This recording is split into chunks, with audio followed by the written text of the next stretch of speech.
Mystery of the haunting at Caledonia Mills. In January of 1922, farmer Alexander MacDonald, his wife Janet, and their adopted daughter Mary Ellen fled their home in Caledonia Mills, Nova Scotia, after a rash of poltergeist activity, including more than 30 unexplained fires. Though several researchers, journalists, detectives, and paranormal investigators would eventually examine the farm and house, the so-called fire spook was never fully explained.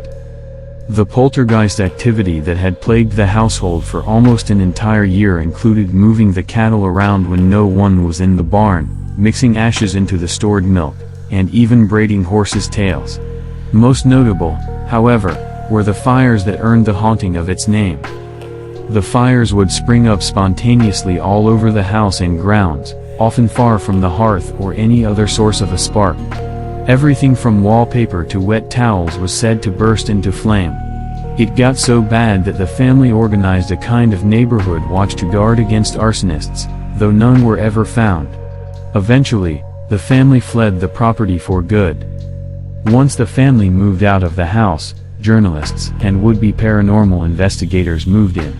Even Sir Arthur Conan Doyle was invited to explore the phenomenon. Some of the most notable accounts include those of Harold Whiddon, a reporter from the Halifax Herald, and police detective Peachy Carroll, who spent 2 nights in the house. During this time, they both experienced several odd events, including the feeling of being slapped on the arm and face by phantom hands. Whiddon was so troubled by his experiences that he never published them in his lifetime, though they have since been released by his family.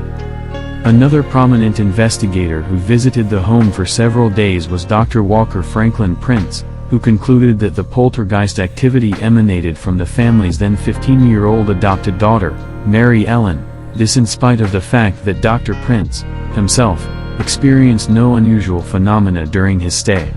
Members of the family were even brought back to the house during his investigation in an attempt to trigger the ghost.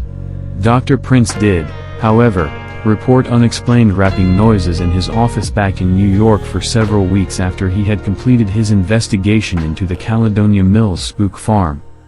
Unfortunately for Mary Ellen, Prince's suggestion that she was the cause, albeit unknowingly, of the fires and other poltergeist activity stuck with her throughout her life. People began calling her Mary Ellen Spook, and, according to some accounts, she was even confined to an asylum for many years. Regardless of the cause, after she and her family moved away from the farm in Caledonia Mills, the phenomena ceased. However, that wasn't the end of the story of the Caledonia Mills spook farm. Over the years, several other explanations have been put forth as new detectives attempt to solve the mystery. Edward J.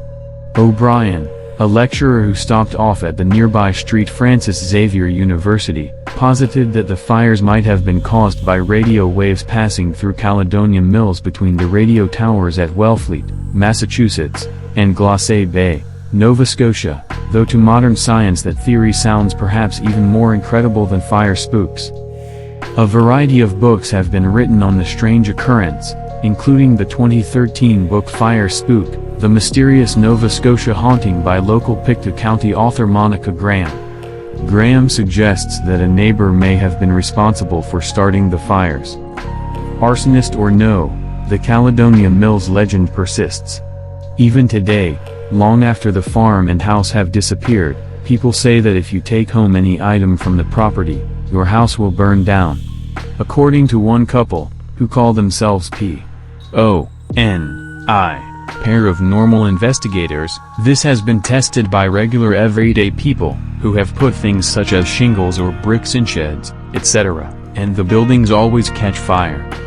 It seems like it would be a simple enough hypothesis to test, assuming you can actually find the property where the Mary Ellen spook farm once stood, but who would volunteer?